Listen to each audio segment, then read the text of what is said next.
आज हम लोग करने जा रहे हैं एक्सरसाइज नंबर 6.7 और इस यूनिट 6 की लेक्चर सीरीज के अंदर अभी तक हम लोगों ने 6.7 के पहले 2 क्वेश्चंस तक सोल्व कर चुके हैं। आज हम क्वेश्चन नंबर 3 से बात स्टार्ट करेंगे। क्या है क्वेश्चन नंबर 3 की स्टेटमेंट, आइए उसे देख लेते हैं।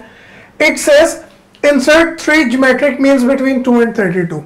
मैंने 2 और 32 के दरमियान 3 ज्योमेट्रिक मीन्स इंसर्ट कर रहे हैं। आप लोगों को ये बात लास्ट लेक्चर से याद होगी कि जब भी हमें 2 या 2 से ज्यादा ज्योमेट्रिक मीन्स इंसर्ट करने को कहा जाए तो क्या प्रोसीजर होता है। हम हर पिछली टर्म को कॉमन रेशियो से मल्टीप्लाई करके नेक्स्ट टर्म फाइंड करते जाते हैं। कैसे करेंगे यहाँ पे जी, स्टार्ट करते हैं इसका सॉल्यूशन। मैं फर्ज कर लेता हूं कि G1, G2 and G3 be the 3 geometric means.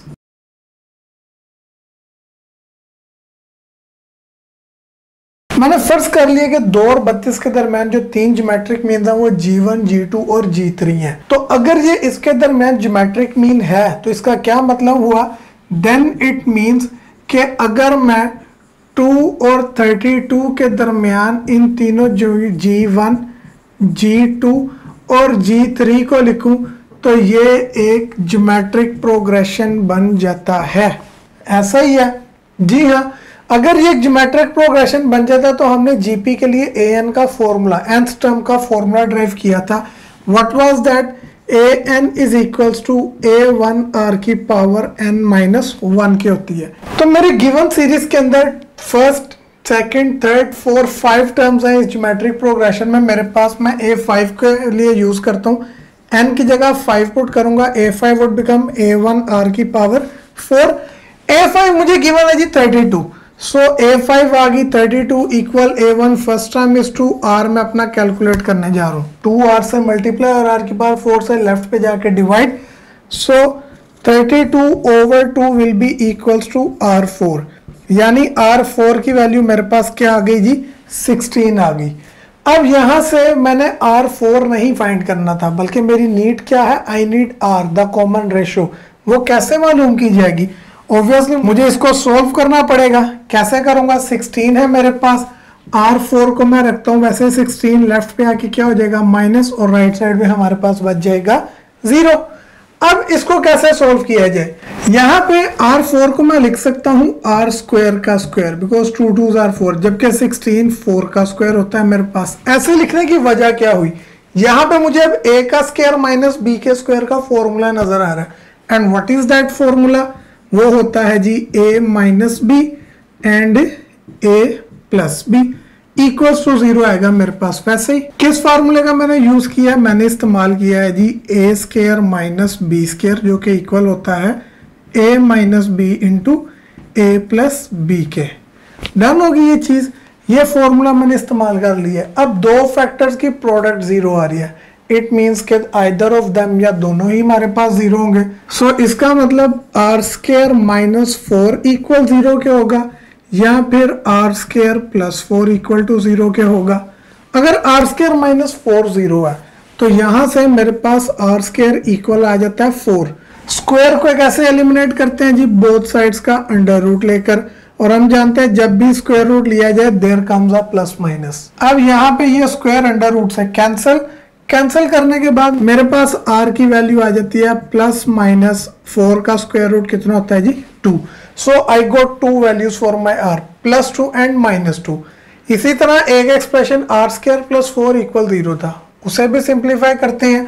क्या होगा जी, r square would be equals to -4, under root लेंगे बोथ साइड्स का, अंडर रूट लेने पे क्या आ जाता है जी प्लस माइनस। देन आपके पास स्क्वायर अंडर रूट से कैंसिल, और कैंसिल होने के बाद r इक्वल आ गया प्लस माइनस 2 आयोटा के। अब आयोटा कहां से आ गया, सर स्क्वायर रूट के अंदर माइनस था और अंडर रूट में -1 आयोटा को रिप्रेजेंट करता है, जबकि 4 का अंडर रूट क्या आ गया 2। सो नाउ मेरे पास r की 4 वैल्यूज हैं। कौन कौन सी जी, प्लस का 2, माइनस का 2, प्लस का 2 आयोटा एंड माइनस का 2 आयोटा। मतलब I have 4 different values for the common ratio, and then obviously मेरे पास हर रेशियो के कोरस्पॉन्डिंग एक डिफरेंट ज्योमेट्रिक मीन मिलेगा। तो हम बारी बारी इन चारों r के लिए अपने ज्योमेट्रिक मीन्स मालूम करते हैं। तो सबसे पहले बात कर लेते हैं हम लोग जी, for r is equals to +2। अगर मेरे पास r की वैल्यू +2 हो तो देन क्या होगा? देन मैं अपना g1 g2 g3 को अगर मालूम करना चाहूँ तो g1 मेरे पास बनती है द सेकेंड टर्म, और कैसे निकलती है जी? फर्स्ट टर्म को उसकी कॉमन रेशो से मल्टीप्लाई करवा दे। सीरीज की फर्स्ट टर्म क्या है जी मेरे पास? वो है जी 2। r मेरा कितना निकला है? 2। दैट मीन्स के g1 मेरे पास कितना आ जाएगा जी? 4। The first geometric mean would be 4। Second geometric mean चाहिए, वो क्या है जी आपके पास? वो है g2। g2 being third term कैसे निकलेगी? सेकेंड टर्म को r से मल्टीप्लाई करवा दें। g1 was your second term, तो सेकेंड टर्म को r से मल्टीप्लाई करवाना, यानी 4 मल्टीप्लाई होगा r से, जो कि 2 निकाला। So as a result g2 की वैल्यू क्या आ जाती है? 8 आ जाती है। बचा कौन जी? g1 भी निकला है, g2 भी। There was a third geometric mean g3। अब थर्ड geometric mean g3 कैसे निकलेगा? सिंपली हमारे पास g3 जो है वो बनेगी बेसिकली फोर्थ टर्म, और फोर्थ टर्म कैसे निकलती है जी? थर्ड टर्म को r से मल्टीप्लाई करवा दे। हमने देखा कि ये g2 बेसिकली मेरी a3 थी, तो a3 को r से मल्टीप्लाई करवा रहे हैं। a3 मैंने निकाली है अपनी कितनी जी? I have found it to be 8 g2 की वैल्यू। r मेरे पास है 2, सो 8 2 आर 16 मेरे पास आ जाता है थर्ड ज्योमेट्रिक मीन। ये 3 ज्योमेट्रिक मीन्स मैंने कैलकुलेट किया है किसके लिए जी? For the value of r to be 2। अगर r मेरे पास 2 हो then under the given conditions 2 और 32 के दरमियान आने वाले 3 ज्योमेट्रिक मीन्स कौन कौन से होंगे? वो those geometric means would be 4, 8 and the third one was 16। ये 3 ज्योमेट्रिक मीन्स होंगे। मैंने ये तीनों निकालने हैं किसके लिए जी? जब मैंने अपनी कॉमन रेशो r की वैल्यू 2 यूज की। मेरे पास r की 3 मजीद वैल्यूज मौजूद हैं, -2, +2 आयोटा एंड -2 आयोटा। अब मैं अपना कैलकुलेट करने जा रहा हूँ ज्योमेट्रिक मीन किसके लिए जी? यूजिंग r की वैल्यू -2। जब r -2 हो तो तब किस तरह की वैल्यूज आएंगी उन्हें भी देख लेते हैं। अगर r -2 है तो g1 being the second term क्या जी? फर्स्ट टर्म को r से मल्टीप्लाई करवाने पे आएगी। फर्स्ट टर्म मेरे पास क्या है जी? सीक्वेंस की फर्स्ट टर्म थी 2। कॉमन रेशो r में कितना यूज कर रहा हूँ? -2, यानी 2 की product -2 say that would give me what? -4। ये मेरा g1 आ जाता है किस केस में? जब r -2 हो। g2 की मैं बात करूं तो g2 being third term second term को r से मल्टीप्लाई करवाने पे आएगी। g1 मेरी सेकेंड टर्म थी, यानी कि -4 को मैं मल्टीप्लाई करवाऊं -2 से। -4 निकाला था, r -2 है तो माइनस माइनस प्लस 4 2 आर 8। ये मेरा आ जाता है जी second geometric mean. Third geometric mean g3 की बात करनी है तो g3 बीइंग थर्ड मीन ये इक्वल है फोर्थ टर्म के, जो कि थर्ड टर्म को r से मल्टीप्लाई करने पे आएगी। थर्ड टर्म क्या निकाली थी? 8। So take the product of 8 with -2, it will give us -16 as the value of g3। किसके केस में जी? जब मेरी कॉमन रेशो -2 हो। तो मैंने r की 2 वैल्यूज के लिए अपने अर्थमेटिक मीन्स कैलकुलेट किए। r इज इक्वल्स टू 2 के लिए निकाले and r is equals to -2 के लिए, तीनों कैलकुलेट किए। अभी भी हमारे पास r की 2 वैल्यूज रहती हैं। कौन कौन सी जी? एक वैल्यू रहती है हमारे पास for r is equals to किसके जी? प्लस का 2 आयोटा। अगर r की वैल्यू पॉजिटिव 2 आयोटा हो देन ये ज्योमेट्रिक मीन्स क्या होंगे? मैं g1 की बात करूं बीइंग द सेकेंड टर्म, ये मेरे पास a1 को r से मल्टीप्लाई करवाने पेगी। a1 2 है, r इस टाइम 2 आयोटा है, 2 2 4, यानी g1 आ जाता है आपके पास 4 आयोटा। इसके बाद कौन? g2 आपकी क्या है जी? g2 है हमारी थर्ड टर्म, जो कि सेकेंड टर्म को r से मल्टीप्लाई करवाने पे आएगी। सेकेंड टर्म ये निकाली है जी 4 आयोटा, r कितना है? 2 आयोटा। सो 4 2 आर 8 आयोटा की आयोटा से प्रोडक्ट आयोटा स्क्वायर, यानी कि 8 आयोटा स्क्वायर। और हम लोग आयोटा स्क्वायर की वैल्यू जानते हैं क्या जी? -1। So this will give me the value of g2 as -8। इसमें इस्तेमाल किस चीज का किया? हमने इस्तेमाल किया आयोटा स्क्वायर की वैल्यू का, जो कि किसके इक्वल होती है? -1 के। इस बात का हम लोगों ने यूज किया है इसमें। आगे लास्ट में G3 की बात कर लेते हैं। The third geometric mean G3 वो निकलेगा सिंपली मेरे पास जो G2 है उसको R से मल्टीप्लाई करवाने पे G2 कितनी निकाल ली है जी हम लोगों ने, it came out to be -8, जबकि एक R हम यूज कर रहे हैं प्लस का 2 आयोटा। सो 8 2 16, यानी कि मेरे पास G3 की वैल्यू आ जाती है -16 iota. So this will be the third geometric mean. किसके लिए जी, जब मेरी कॉमन रेशियो +2 आयोटा हो। R की 3 वैल्यूज को हम लोग सोल्व कर चुके हैं। कौन कौन सी जी, जब मेरे पास R की वैल्यू 2 हो, उसके बाद R की वैल्यू -2 के लिए, देन R की वैल्यू +2 आयोटा, एक वैल्यू रह गई है +2 आयोटा के बाद -2 आयोटा, उसे भी देख लेते हैं। सो फाइनली बात करते हैं जी for R is equals to -2 iota. इसके लिए ज्योमेट्रिक मीन्स क्या होंगे, यहाँ पे G1 मेरी सेकेंड टर्म, A1 की R से प्रोडक्ट, A1 है जी 2, R यहाँ पे है -2 आयोटा, यानी 2 2 4, G1 की वैल्यू आ जाती है -4 iota.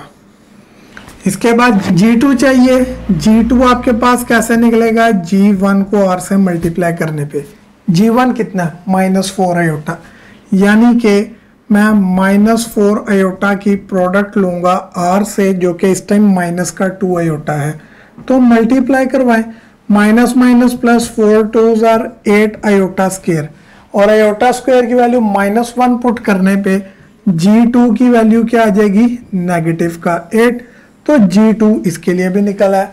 Finally G3, last thing, G3 कैसे निकलेगा सर, G2 को कॉमन रेशो से मल्टीप्लाई करने पे, G2 है -8, कॉमन रेशो यहाँ पे लिया -2 आयोटा, तो इन दोनों की प्रोडक्ट मेरे पास रिजल्ट करेगी G3 की value which will be +16 iota. तो ये मैंने तीसरा ज्योमेट्रिक मीन भी निकाल लिया। इसके साथ ही क्वेश्चन होता है कंप्लीट। एक बार मैं दोबारा आपको रिवाइज करवा दूं। क्वेश्चन की स्टेटमेंट मेरे पास क्या थी जी, insert 3 geometric means between 2 and 32। 2 और 32 में 3 ज्योमेट्रिक मीन डालने थे, तीनों फर्ज की है, और उनको सोल्व करने के लिए हम लोगों क्या इसका इस्तेमाल करते हैं, ज्योमेट्रिक प्रोग्रेशन का, for the with the formula an = a1r/n-1। सबसे पहले कॉमन रेशो हम लोग मालूम करते हैं। जब मैंने कॉमन रेशो फाइंड की तो मेरे पास 4 डिफरेंट वैल्यूज आई। कौन कौन सी जी, +2, -2, +2 आयोटा, -2 आयोटा। अब 4 डिफरेंट वैल्यूज आने का मतलब ये है कि इन चारों के कोरस्पॉन्डिंग मेरे पास 4 डिफरेंट ज्योमेट्रिक मीन्स की वैल्यूज निकलेंगी।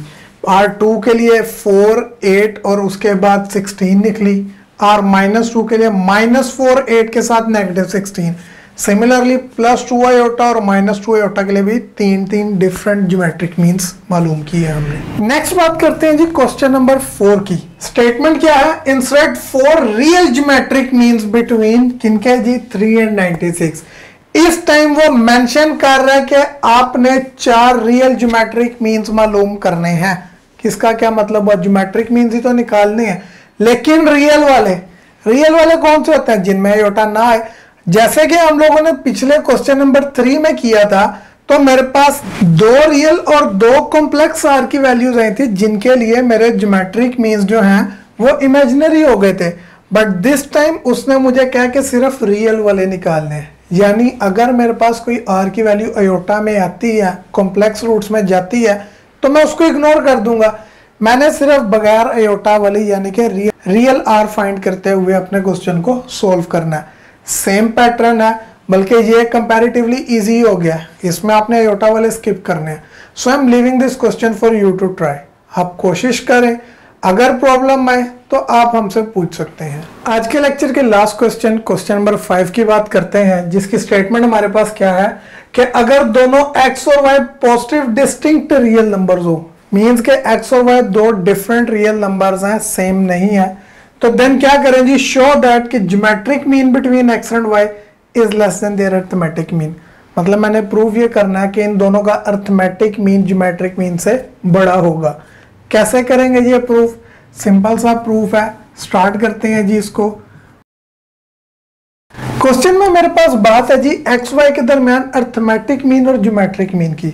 हम लोगों ने अर्थमेटिक मीन का क्या फॉर्मूला ड्राइव किया था between two numbers, we said it is equals to sum of two numbers divided by 2। जबकि ज्योमेट्रिक मीन का हम लोगों ने फॉर्मूला ड्राइव किया था it is equals to plus minus square root of the product of two numbers. ये दो formulas हम लोगों ने बिलतरतीब अर्थमेटिक और ज्योमेट्रिक मीन के ड्राइव किए थे। अब मैंने प्रूव ये करना है कि अर्थमेटिक मीन बड़ा है, ज्योमेट्रिक मीन छोटा है। कैसे करूंगा मैं प्रूफ? मैं क्या करता हूं कि मैं अर्थमेटिक मीन में से सब्ट्रैक्ट कर देता हूं ज्योमेट्रिक मीन को और चेक करता हूं कि क्या मेरे पास ये आंसर पॉजिटिव आता है या नेगेटिव आता है।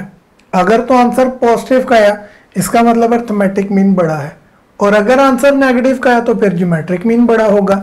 चेक कर लेते हैं इस चीज को। अर्थमेटिक मीन है जी मेरे पास x plus y over 2 minus geometric mean वो है जी प्लस माइनस का स्क्वायर रूट एक्स वाई। अब बाहर माइनस है, प्लस माइनस से मल्टीप्लाई होगा, ऑब्वियसली साइन चेंज हो जाएंगे, माइनस प्लस में प्लस माइनस में change, but still it will again remain same. बात वही आ जाइए कि माइनस प्लस हो जाएगा स्क्वायर रूट एक्स वाई, मतलब पॉजिटिव की वैल्यू बढ़ेगी और नेगेटिव की भी। फ्रैक्शंस हैं, प्लस माइनस हो रही हैं, एलसीएम लेंगे आप। एक्स वाई के ओवर में कुछ नहीं है, so it means there is 1 और 2 का एलसीएम आपके पास क्या आएगा? It would be 2। जब मेरा एलसीएम और डिनोमिनेटर सेम तो न्यूमरेटर की वैल्यूज वैसे ही, minus plus 2 divide square root से जाके हो जाएगा मल्टीप्लाई, तो ये मेरे पास आ जाता है एक्सप्रेशन। अब यहाँ पे मेरे पास x plus y minus plus 2 under root x y है। एक्स वाई बजाते खुद मेरे पास पॉजिटिव रियल नंबर्स हैं, दोनों पॉजिटिव के हैं। यहाँ पे अगर ये तीनों रकमें जमा हो रही होती तो क्लियर था कि मेरे पास आंसर प्लस में आ रहा है, विच मीन्स कि अर्थमेटिक मीन बड़ा और ज्योमेट्रिक मीन छोटा है। लेकिन यहाँ पे माइनस भी इन्वॉल्व है, तो मेरे पास अश्योरिटी नहीं है कि इसका फाइनल आंसर एक्स वाई का प्लस में आएगा या माइनस में आएगा, क्योंकि मुझे वैल्यूज ही नहीं पता। हाँ, सिर्फ मैं इतनी बात जानता हूँ कि एक्स और वाई बजाते खुद पॉजिटिव वैल्यूज हैं, लेकिन ये -2 under root x y ambiguity create कर रहा है। हम क्लियर नहीं है कि आंसर प्लस में आएगा या माइनस में, तो मैं कोशिश करता हूं कि इसको होल स्क्वायर बना लूं। होल स्क्वायर बनाने से मुझे पता चल जाएगा अगर होल का स्क्वायर है तो it will result in positive values. तो क्या होगा, होल स्क्वायर कैसे बनता है जी? इसको मैं लिख लेता हूं अंडर रूट एक्स का स्क्वायर, वाई को लिख लेता हूं अंडर रूट वाई का square, minus plus 2 under root x y, और ओवर का 2 मेरे पास रहेगा वैसे ही। अब a का स्क्वायर प्लस b का स्क्वायर माइनस 2ab या plus 2ab, what ever formula you may choose. हमारे पास दो फॉर्मूलाज हम लोगों ने पढ़े हुए हैं। एक पढ़ा हुआ है जी a square plus b square minus 2ab, जो कि किसके इक्वल होता है? a माइनस b का होल स्क्वायर। और दूसरा फॉर्मूला सेम है, a square plus b square, और अगर प्लस 2ab आ जाए तो यहाँ पे भी a प्लस b का होल स्क्वायर बन जाता है। तो यहाँ पे भी मेरे पास कुछ ऐसे ही सिचुएशन है, a की जगह पे अंडर रूट एक्स, b की जगह पे under root y, and then 2ab ab का प्रोडक्ट है मेरे पास। यानी कि मेरे पास ये चीज arithmetic mean minus geometric mean किसके इक्वल आ रहा है जी? It is coming equal to, इस फॉर्मूला को मैं क्लोज करूं, it will become under root x minus plus under root y का होल स्क्वायर, और ओवर में मेरे पास 2 रहेगा एज इट इज। अब इधर से एक चीज तो पता चल गई कि ये होल स्क्वायर है। होल स्क्वायर होने का मतलब है कि इधर अगर अंदर आंसर नेगेटिव का भी आ जाए तो देन स्क्वायर उसको क्या कर देगा? पॉजिटिव कर देगा। यानी कि इन दी एंड मेरे पास इसका आंसर ग्रेटर देन 0 ही आएगा। क्यों? क्योंकि स्क्वायर है, एक्स और वाई डिस्टिंक्ट रियल नंबर्स हैं, मुख्तलिफ हैं। अगर एक छोटा है एक बड़ा है, आप छोटे से बड़ा माइनस करें या बड़े में छोटा ऐड करें, स्क्वायर अल्टीमेटली उसको पॉजिटिव ही बना देगा। आंसर पॉजिटिव है, इसका क्या मतलब हुआ? दिस इंप्लाइज कि मेरा अर्थमेटिक मीन जो है वो ग्रेटर है किससे? ज्योमेट्रिक मीन से। और यही वो बात थी जो उसने हमें क्वेश्चन में प्रूव करने के लिए कही थी।